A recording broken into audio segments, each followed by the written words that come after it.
నమస్తే and welcome to encounter news analysis. ఈరోజు ఆంధ్రజ్యోతి, సాక్షి పత్రికలో వచ్చిన ప్రధాన అంశాలు, వాటి వెనక దాగున్న అసలు నిజాలు తెలుసుకునే ప్రయత్నం ఈ వీడియోలో చేద్దాం. నిన్న కూడా కొంతమంది కామెంట్లో ఈనాడు పేపర్ చదవట్లేదే అని అడుగుతూ ఉన్నారు. మళ్ళీ చెప్తూ ఉన్నాను, ఈనాడు పేపర్ తోటి కొన్ని చట్టపరమైన ఇబ్బందులు వచ్చే అవకాశం ఉంది. ఛానల్ కానీ వీడియో కానీ స్ట్రైక్ గురయ్యే అవకాశాలు మెండుగా కనిపిస్తున్నాయి. ఈ ప్రతిష్టంభన మీద ఒక ఫైనల్ అవుట్పుట్ తేలిన తరువాత ఈనాడు పేపర్ను కూడా యాడ్ చేసుకోవటం జరుగుతుంది.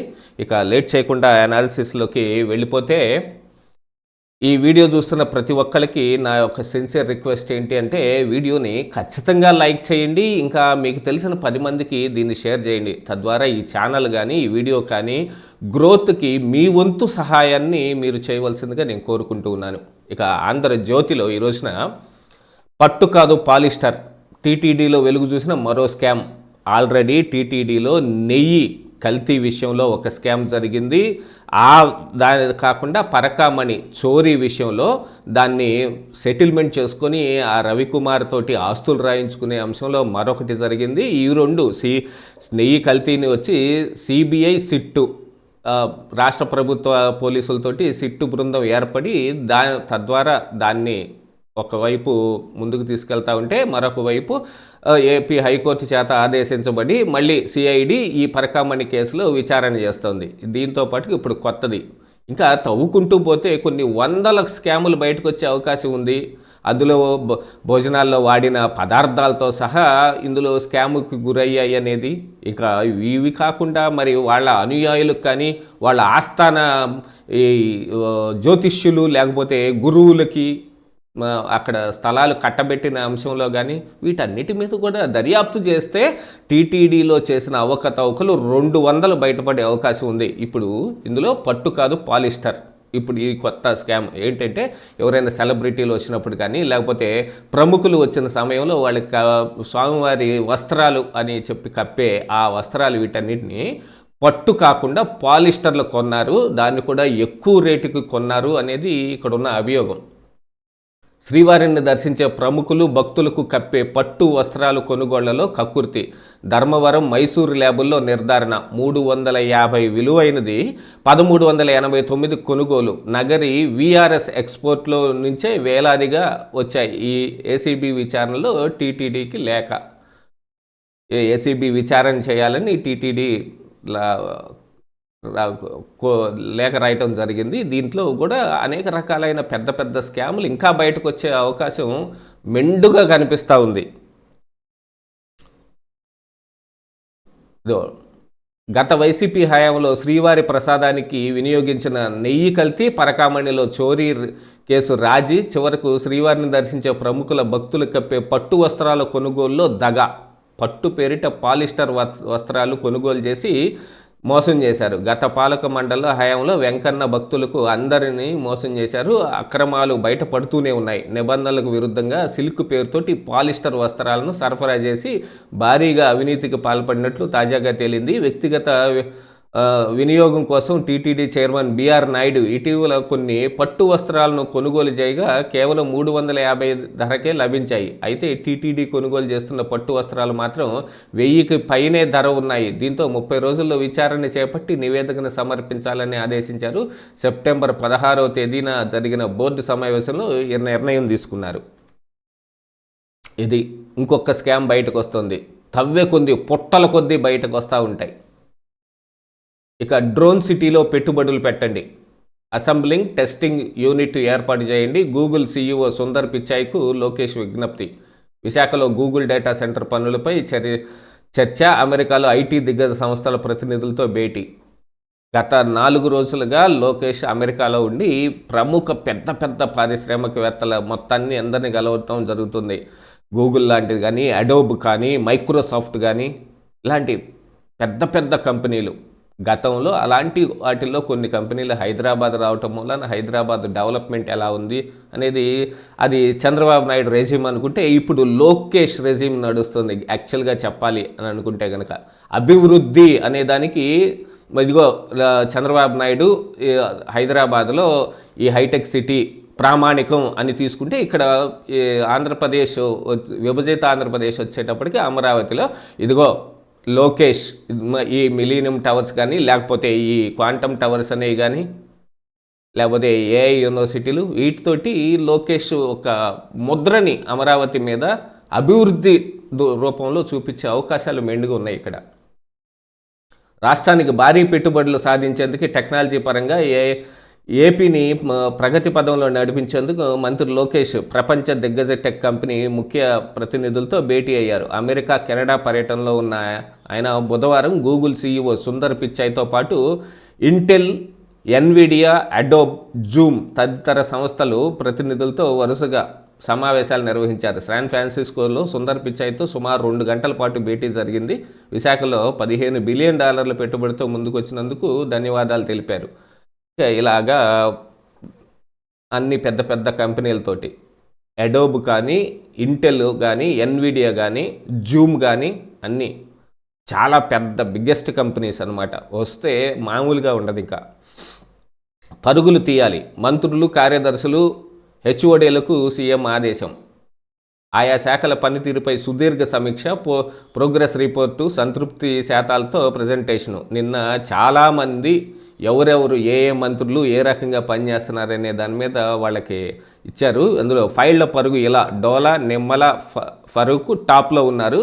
సీఎం లోకేష్ 3 రోజులు, దుర్గేష్, సత్యకుమార్ కూడా, పవన్ కొండపల్లికి 4 రోజులు, 15 రోజులు తీసుకుంటున్న కొల్లు రాంప్రసాద్ రెడ్డి. టైం ఎవరి దగ్గర ఎంత టైం పడుతుందని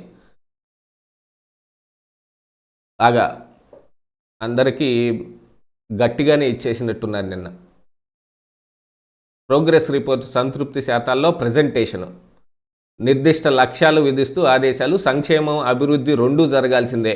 తగిన విధంగా ఆర్థిక వనరుల సమీకరణ. 3 నెలల్లో ప్రజల్లో సంతృప్తి 80% కావాలి. 15 రోజుల్లో ఫైళ్ళు క్లియర్ చేయాల్సిందే. ఫైళ్ళు క్లియరెన్స్ కానీ ఇది కానీ జరగాల్సింది. ఆన్లైన్ డెడ్లైన్ కూడా పెట్టారు. ఇక లోపల పేజీల్లో ఒకసారి చూద్దాం. ఇక నుంచి మొత్తం టోటల్గా ఆన్లైన్ సేవలే అందించడానికి అన్నట్టుగా. ఇక పల్లెల్లో పట్టణ స్థాయి సేవలు సంస్కరణలకు అత్యంత ప్రాధాన్యం. ప్రధాని సీఎం నేతృత్వంలో మార్పు. ప్రజల సంతోషమే ముఖ్యం. ఉద్యోగులకు పదోన్నతులు ఇచ్చాం, ఈ మేరకు ఫలితాలు రావాలి. వైసీపీ హయాంలో పదోన్నతులు, బదిలీలకు బేరాలు పెట్టారు. ఆర్థికంగా గాడిన పడితే అన్నీ చేస్తాం. ఉద్యోగులను వేధించొద్దు. పంచాయతీరాజ్ మాటామంతిలో డిప్యూటీ సీఎం. ఇక వివేక హత్య కేసులో మరింత దర్యాప్తునకు ఓకే, కానీ ఇది లోతైన దర్యాప్తు కానీ ఏదో కావలసిన దర్యాప్తు లాగా ఇంకా అనిపించడం లేదు.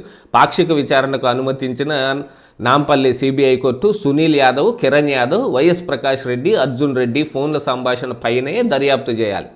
4 రోజుల్లో పూర్తి చేయాలని సిబిఐకి నిర్దేశం.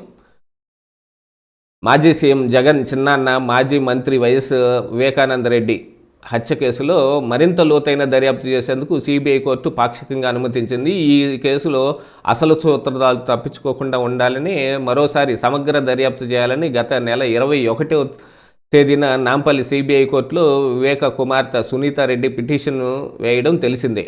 దీనిపై విచారించిన న్యాయాధికారి టి రఘురాం కొన్ని షరతులతో కూడిన దర్యాప్తు చేసేందుకు అనుమతిస్తూ బుధవారం ఉత్తర్వులు జారీ చేశారు. అసలు సునీత సుప్రీంకోర్టులకు వెళ్ళి అడిగిన అంశం ఏమిటి?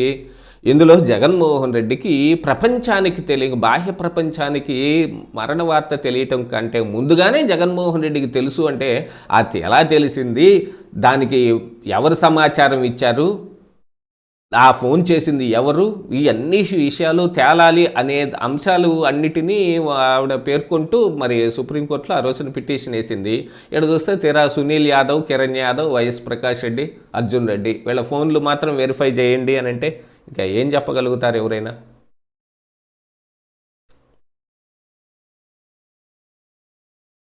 డేటా ఆధారంగా 4 రోజుల్లోపు విచారణ చేయాలని ఆదేశించింది. తన తండ్రి హత్యలో లోతైన దర్యాప్తు చేయాలని సునీతారెడ్డి వేసిన పిటిషన్కు మద్దతుగా సునీల్ యాదవ్ కౌంటర్ దాఖలు చేయడం తెలిసిందే.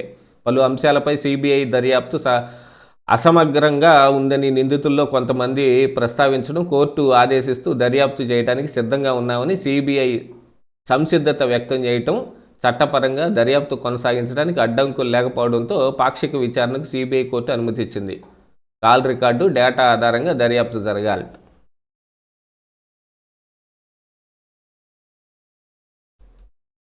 ఇక ప్రాయోజిత సంక్షోభం, ఇండిగో సంక్షోభంను అది వాంటెడ్లీ కావాలని చేసింది, ఉద్దేశపూర్వకంగా చేశారు, ప్రభుత్వాన్ని ఇరుకుని పెట్టడానికి జరిగిండొచ్చు అనేది రామ్మోహన్ నాయుడు అనుమానం వ్యక్తం చేశాడు. ఇండిగో సంక్షోభం భారీగా విమానాల రద్దు ఉద్దేశపూర్వకంగా అయిండొచ్చని పౌర విమానయాన శాఖ మంత్రి కింజరపు రామ్మోహన్ నాయుడు పేర్కొన్నారు. సంక్షోభం ముందు వరకు ఉన్న పరిస్థితిని, విమాన సర్వీసులు నిర్వహణ తీరు చూస్తేనే అసలు ఇలా జరిగి ఉండాల్సింది కాదని చెప్పారు. అవసరమైతే ఇండిగో సీఈఓ పీటర్ ఎల్బస్ను తొలగించేందుకు భారీ జరిమానా విధించేందుకు కూడా సిద్ధమని తెలిపారు. ఇండిగోపై కఠిన చర్యలు చేపడతామని, భవిష్యత్తులో విమాన శాఖ ఎవరూ తేలిగ్గా తీసుకునే స్థాయిలో ఈ చర్యలు ఉంటాయని చెప్పారు. బుధవారం టైమ్స్ ఆఫ్ ఇండియాకి ఇచ్చిన ఇంటర్వ్యూలో రామ్మోహన్ నాయుడు ఈ వ్యాఖ్యలు చేశారు. మరోపక్క ఆర్టీవీలో రామ్మోహన్ నాయుడు మీద కానీ, లోకేష్ మీద కానీ అర్నాబ్ గోస్వామి ఇంతలావు గొంతుతోటి ఎవరి మీద పడితే వాళ్ళ మీద ఏ రకంగా పడితే ఆ రకంగా అరుస్తూ ఉన్నాడు. సంక్షోభ పరిష్కారం సరే, ముందేం చేశారు హైకోర్టు పెద్ద సంఖ్యలో ఇండిగో విమానాల రద్దు సంక్షోభాన్ని పరిష్కరించేందుకు ప్రభుత్వం మంచి చర్యలే చేపట్టిందని, కానీ అసలు ఆ పరిస్థితి ఎందుకు వచ్చింది, అప్పటి వరకు ప్రభుత్వం ఏం చేస్తుంది అని ఢిల్లీ హైకోర్టు కేంద్రాన్ని ప్రశ్నించింది. ఒకవైపు సంక్షోభం కొనసాగుతుంటే మరొకవైపు ఇతర విమానయాన సంస్థలు భారీగా ఛార్జీలు పెంచడాన్ని ఎలా అనుమతించారని నిలదీసింది. ఇండిగో సంక్షోభం నేపథ్యంలో ప్రయాణికుల ఇబ్బందులు తొలగించేలా, టిక్కెట్ల ఛార్జీలు పూర్తిగా రిఫండ్ చేయించేలా కేంద్రాన్ని ఆదేశించాలంటూ దాఖలైన ప్రజాహిత వ్యాజ్యంపై చీఫ్ జస్టిస్ దేవేంద్ర కుమార్ ఉపాధ్యాయ, జస్టిస్ తుషార్ రావులు ధర్మాసనం బుధవారం ఈ విచారణ జరిపింది. ఇక మరొకటి చూసుకుంటే, షా వర్సెస్ రాహుల్ ఎన్నికల సంస్కరణలపై పార్లమెంట్లో వాడీవేడి చర్చ. పార్లమెంట్లో బుధవారం కేంద్ర హోంమంత్రి అమిత్ షా, ప్రతిపక్ష నేత రాహుల్ గాంధీ మధ్య మాటలు తోటాలు పేలాయి. ఆల్రెడీ ఎందుకంటే ఇది సర్ మీద ఒక చర్చ నడుస్తుంది. దాంట్లో ఇక ఎన్నికల సంస్కరణలు వీటన్నిటి మీద కూడా చర్చ జరుగుతుంది. ఎన్నికల కమిషన్ సహకారంతో బీజేపీ ఓటు చోరీకి పాల్పడుతుందని రాహుల్ గాంధీ చేసిన ఆరోపణలపై అమిత్ షా తీవ్రంగా స్పందించారు. ఎస్ఐఆర్పై ప్రతిపక్షం అబద్ధాలు ప్రచారం చేస్తుందని మండిపడ్డారు. ప్రధానిగా, ముఖ్యమంత్రిగా ఎవరుండాలన్న చొరబాటుదారులు నిర్ణయిస్తే ప్రజాస్వామ్యం సురక్షితంగా ఉంటుందా అని ప్రశ్నించారు. ఒకవైపు ఎస్ఐఆర్ చర్యలు చేపట్టగానే మరి ఇక రోహింగ్యాలు లేకపోతే బంగ్లాదేశ్ వైపు నుంచి వచ్చిన వాళ్ళు తిరిగి వాళ్ళ ప్రాంతాలకు వెళ్ళిపోవటానికి ప్రయత్నం చేస్తున్నారు. ఇది కేవలం కాంగ్రెస్ ఆడుతున్న కుట్ర డ్రామాలు ఇవన్నీ ఇప్పుడు ఇక బీజేపీ కూడా చేస్తూ ఉంది. ఆయన ఏ ఆరోపణలు చేస్తున్నాడో అలాంటివే వాళ్ళు కూడా. గత చరిత్రను ప్రస్తావిస్తే ప్రతిపక్షానికి కోపం వస్తుంది అని, కానీ ఏ దేశమైనా సమాజమైనా చరిత్రను విస్మరించి ముందుకు ఎలా సాగుతుందన్నారు. నెహ్రూ ప్రధానిగా ఉన్నప్పుడు దేశంలో 1952, 1957, 1961లో ఎస్ఐఆర్ చేపట్టారు. ఆపై లాల్ బహదూర్ శాస్త్రి, ఇందిరాగాంధీ, రాజీవ్ గాంధీల హయాంలోనూ ఎస్ఐఆర్ చేపట్టారు. అనంతరం వాజ్పేయి, మన్మోహన్ సింగ్ల హయాంలోనూ జరిగింది. ఆ సందర్భంగా ఏ రాజకీయ పార్టీ కూడా దీన్ని వ్యతిరేకించలేదు. ఎన్నికల ప్రక్రియలు పారదర్శకంగా ఉండాలని, ప్రజాస్వామ్యం ఆరోగ్యకరంగా ఉండాలని కోరుకోవడమే ఇందుకు కారణం. ఇన్ని చెప్పిన వీళ్ళ బుర్రల్లో అనేక రకాలైన కుట్రలు ఉంటాయి. మోడీ, అమిత్ షా అంటేనే ఇంతకుముందు వాళ్ళు చెప్పినట్టు అంతా జుమ్లా, ఓ సబ్ జుమ్లా హే అని గతంలో అమిత్ షానే అన్నాడు. అందుకని వాళ్ళు ఏ కార్యక్రమం చేపట్టినా అదో పెద్ద జుమ్లా లాగానే కనపడతా ఉంటుంది అందరికీ.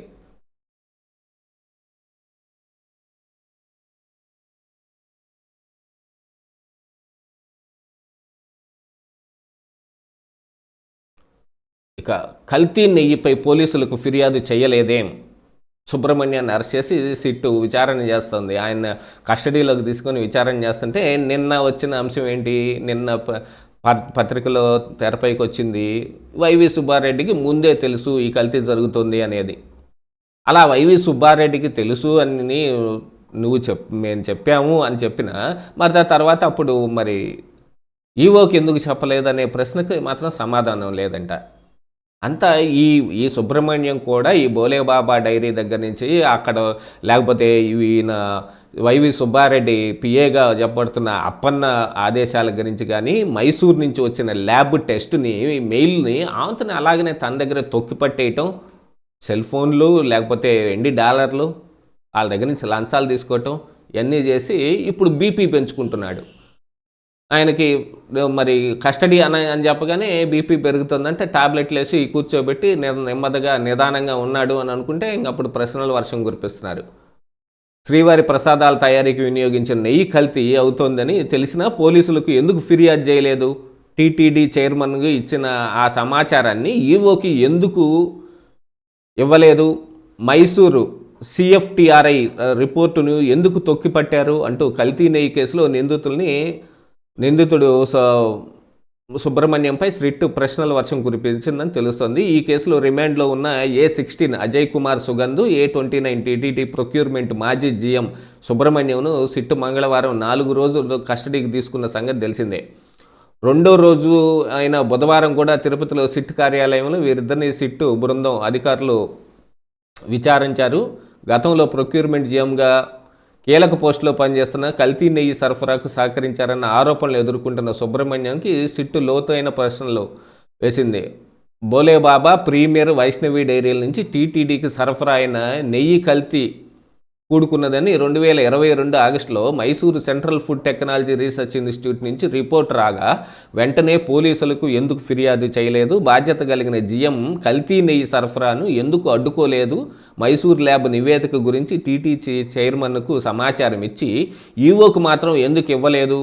కల్తీ నెయ్యి సరఫరాకు సహకరించకపోతే సంబంధిత డైరీల ప్రతినిధులతో నుంచి 3.50 లక్షలు ఎందుకు తీసుకున్నారు? మైసూర్ ల్యాబ్ నివేదికను ఎందుకు తొక్కిపట్టారు?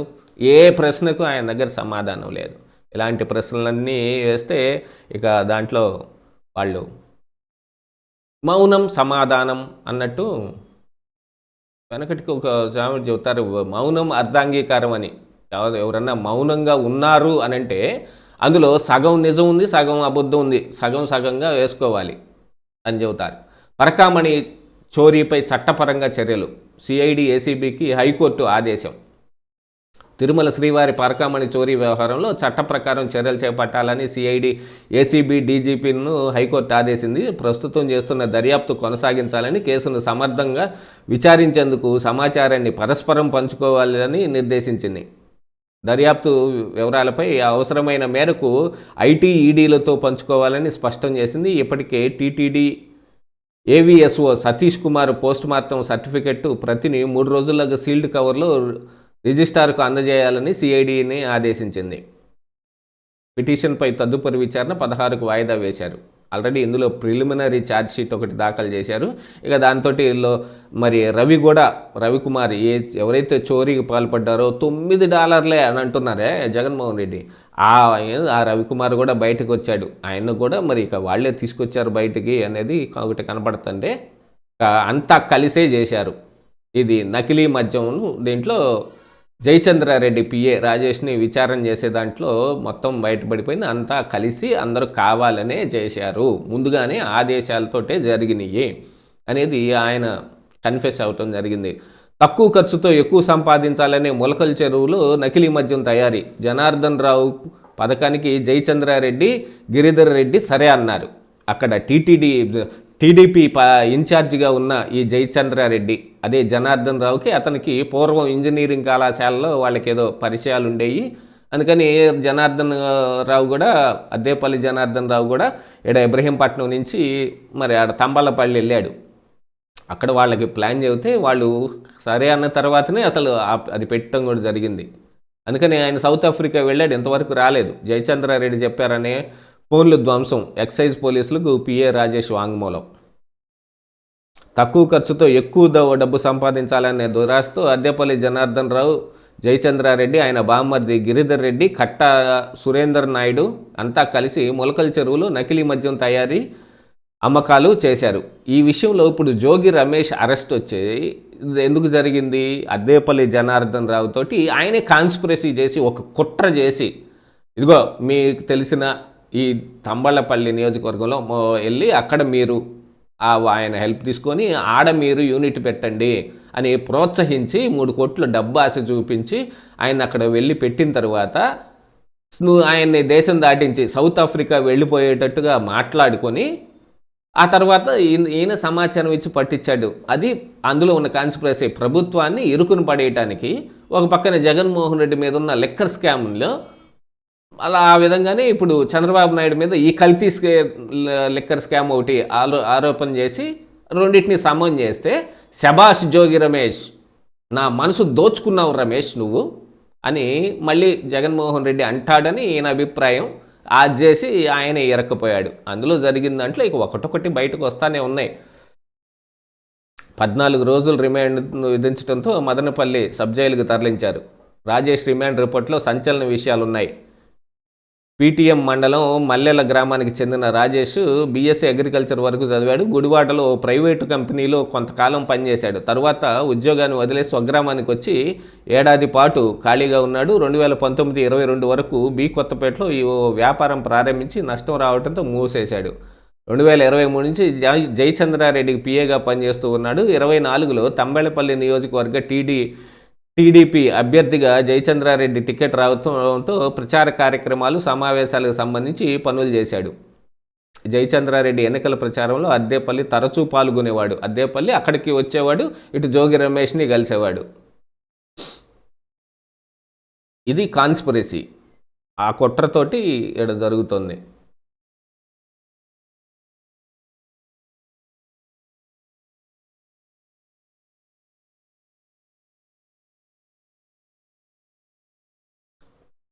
ఇక కేంద్ర నిధులన్నీ ఖర్చు చేయలేరా?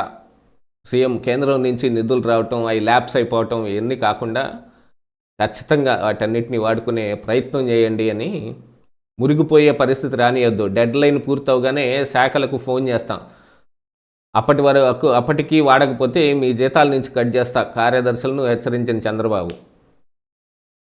ఇక వరుసగా చాలా చెప్పారు. రియల్ టైం జనగణన జరగాలి, గూగుల్ ఎందుకు వచ్చింది, ప్రజలు ఎందుకు రావాలి, రుణభారం ఎలా పెరిగింది, ఇట్లా వరుసగా గత 2 రోజులుగా ఈ రియల్ టైం గవర్నెన్స్ మీద బాగా దృష్టి పెట్టి చంద్రబాబు నాయుడు ఎక్కువగా దీన్ని తీసుకెళ్లే ప్రయత్నం చేస్తున్నారు.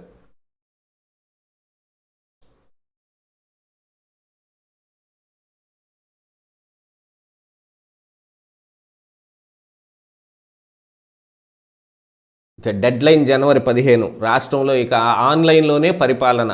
సీఎం జిల్లా స్థాయిలోనూ ఈ ఆఫీస్ ఫైల్సే మాన్యువల్గా పెడితే చర్యలు తప్పవు. ఫైల్ క్లియరెన్స్ సగటున 15 రోజుల్లో పూర్తి కావాలి. కేటాయించిన బడ్జెట్తోనే సరిపెట్టుకోవాలి. అదనపు నిధులు ఇవ్వడానికి ఆర్థిక పరిస్థితి మెరుగుపడలేదు చంద్రబాబు. ఇందులోనే ఈ వ్యవహారాలు వీటన్నిటిలోనే ఎవరెవరు మీద ఎలా ఉంది, ఫైళ్ళు పరుగులు ఎలా తీస్తున్నాయి అనేది ఒకసారి ఇక్కడ కూడా చూద్దాం. ఎవరెవరు ఎలాగా? డోలా శ్రీ బాల వీరాంజనేయులు 2 రోజుల్లో ఫైల్ క్లియరెన్సు. ఇలాగా నిమ్మల రామానాయుడు, ఎండి ఫరూక్, బీసీ వీళ్ళందరూ 2 రోజుల్లో క్లియర్ చేస్తుంటే BC Janardhan Reddy, P Narayana, CM Chandrababu, Kandula Durgesh, Satyakumar, Lokesh, Kondapalli Lokesh వరకు మొత్తం 3 రోజుల్లో ఫైల్స్ క్లియరెన్స్ అవుతున్నాయి. ఇక మిగతా వాళ్ళందరూ 4 రోజులు, 7 రోజులు, 8 రోజులు, 15 రోజుల పైన కూడా జరుగుతుంది. 15 రోజుల పైన కొల్లు రవీంద్ర, మండపల్లి రాంప్రసాద్ రెడ్డి. వీళ్ళ వ్యవహారం మొత్తం ఇట్లాగా జరుగుతుంది. ఇక ఒకసారి ఫైనల్గా సాక్షిలో ఏమున్నాయి ఒకసారి చూసుకుంటే, కోటి గళాల గర్జన, కోటి సంతకాలు ఇప్పుడు కోటి గళాలుగా మార్చేసాడు. అసలు అందరూ కలిసి గొంతెత్తి ప్రభుత్వం మీద విరుచుకుపడుతున్నట్టుగా ఒక ఇది క్రియేట్ చేసేది. ప్రభుత్వ మెడికల్ కాలేజీల ప్రైవేటీకరణ నిరసిస్తూ కోటి సంతకాలతోటి ర్యాలీ. నియోజకవర్గ నుంచి జిల్లా కేంద్రాల సంతకాలకు బాక్సులు తరలింపు, ఆ వాహనాలకు జెండా ఊపి ర్యాలీని ప్రారంభించిన వైఎస్ఆర్సీపీ. వీళ్ళు ఏదో ఉద్యమం లాగా చేయరండి. ఏదో పండగ వచ్చినట్టు, వాళ్ళకి ఏదో ఒకటి వచ్చినట్టు జెండా ఊపి దాన్ని ముందుకు తీసుకెళ్ళటం. ప్రభుత్వ మెడికల్ కాలేజీల ప్రైవేటీకరణను బాబు సర్కారు ఉపసంహరించుకోవాలని నినదించిన విద్యార్థులు, యువత, మేధావులు. ఈ ఫోటోలో చెప్పండి ఎక్కడన్నా వీళ్ళు ఇక్కడ రాసిన విద్యార్థులు, యువత, మేధావులు. ఇంకా మేధావితనం అనేది ఇంకెవడు చెప్పలేడు అనుకోండి. ఇక ఇందులో విద్యార్థులు, యువత ఎక్కడన్నా కనిపిస్తున్నారా? ఇక మళ్ళీ కరెంటు ఛార్జీల వడ్డన. ఇక కోటి గలాల గర్జన అంతా ఇదే. చంద్రబాబుపై ప్రజాగ్రహానికి కోటి సంతకాలే నిదర్శనం. బొత్స ప్రైవేట్ యాజమాన్యంతో అలా సేవలు అందుతాయా ప్రశ్నించాడు. ఇక అమరావతి బిల్లు వెనక్కిపోయిందని చంకలు గుద్దుకుంటోంది సాక్షి, లేకపోతే ఇక వైఎస్ఆర్సీపీ అనుకోండి. తిప్పి పంపించేసిన కేంద్రం, నోటిఫికేషన్ వెనక్కు అని ఇక వాళ్ళ ఆనందంగా లేదు. అమరావతిని ఏపీ రాజధానిగా గుర్తించడానికి ఇబ్బందులు ఎదురయ్యాయా? కేంద్రం ఏమైనా మెలికలు పెడుతోందా? నిధుల ప్రశ్న తలెత్తుతోందా? వీటన్నిటికీ రాజకీయ విశ్లేషకులు అవునని సమాధానం ఇస్తూ ఉన్నారు. రాజకీయ విశ్లేషకులు అంటే ఎవరనేది మనకు తెలుసు. ఆ సాక్షి టీవీలో కూర్చొని మాట్లాడుతున్న మేధావులు అమరావతి మీద విషం జమ్మటానికి అక్కడ చుట్టుపక్కల ఎయిడ్స్ ప్రబలంగా ఉందని నాకు ఎన్జిఓ సంస్థలు చెప్పాయి అని చెబుతున్న కృష్ణరాజు లాంటి వాళ్ళే ఇంకా మేధావులు వీళ్ళ దృష్టిలో. ఆ మేధావులు చెబుతున్నది అవును అని. ఇంకో మాటలో చెప్పాలంటే సీఎం చంద్రబాబుకు కేంద్రం బిగ్ షాక్ ఇచ్చిందంటున్నారు. బిగ్ షాక్ ఎందుకు అంటే ఇప్పుడు జగన్మోహన్ రెడ్డికి ఏమన్నా స్వీట్ తీసుకొచ్చి నోట్లు ఏమన్నా పెట్టారా ఏంటి? అంటే ఈ బిల్లు వెనక్కి పంపిస్తే అందులో న్యాయపరమైన ఇబ్బందులు ఏదన్నా ఉన్న వాటిని సరిచేసి తిరిగి తీసుకొని రండి అని పంపిస్తే ఇక వీళ్ళకి ఆనందం పట్టలేని తారాస్థాయికి వెళ్ళిపోయింది. 2014 నుంచి ఏపీ రాజధానిగా అమరావతిని గుర్తించాలని రాష్ట్ర ప్రభుత్వం పంపిన సిఫార్సులను కేంద్రం వెనక్కి పంపినట్లుగా విశ్వసనీయ వర్గాల సమాచారం. 2014 నుంచి అమరావతిని రాజధానిగా గుర్తిస్తే చట్టపరమైన సమస్యలు వస్తాయని కేంద్రం పేర్కొన్నట్టు తెలుస్తోంది. 2024ను పరిగణలోకి తీసుకుంటే నిధులు ఖర్చు చేసిన విషయంపై న్యాయపరమైన చిక్కులు తలెత్తే అవకాశం ఉందని చెప్పినట్లు తెలిసింది. ఈ క్రమంలో సహేతుకమైన సూచనలతో మరోసారి నోటిఫికేషన్ రావాలని కేంద్రం ఏపీకి పంపిన నోటిఫికేషన్ వెనక్కు పంపిందని అధికారిక వర్గాల ద్వారా తెలుస్తోంది. నోటిఫికేషన్ ఫైలు వెనక్కు రావడంతో న్యాయపరమైన చిక్కులను తొలగించుకునే పనిలో ప్రభుత్వం ఉన్నట్టు ఢిల్లీ వర్గాల సమాచారం. రాష్ట్ర ప్రభుత్వం పరిస్థితి ఇప్పుడు ముందు నొయ్యి వెనక గొయ్యి అన్నట్టుగా మారింది. అది దానికి న్యాయపరమైన ఇబ్బందులు ఏవో వస్తున్నాయి, మీరు దాన్ని సరి చేసుకుని మళ్ళీ తిప్పి పంపించండి అని చెప్పిన దానికి ఇక అసలు అమరావతి బిల్లు వెనక్కి కొట్టేశారు. అమరావతిని మళ్ళీ నోటిఫై ఏం చెయ్యడం లేదు. మళ్ళీ జగన్మోహన్ రెడ్డి వస్తే మళ్ళీ మార్చెస్ అవతల పడేస్తాడని చెప్పే ఒక దిక్కుమాలిన ప్రయత్నం ఒకటే ఇక్కడ జరుగుతుంది. ఇవన్నీ ఈ రోజున ఆంధ్రజ్యోతి సాక్షిలో వచ్చిన ప్రధాన అంశాలు, వాటి వెనకున్న అసలు స్టోరీలు కూడా చూసాం. వీడియో చివరి దాకా చూసిన వాళ్ళందరికీ నా ప్రత్యేక ధన్యవాదాలు. వీడియోని ఖచ్చితంగా లైక్ చేయండి, ఇంకా 10 మందికి షేర్ చేయండి. మళ్ళీ రేపటి ఎపిసోడ్లో కలుద్దాం.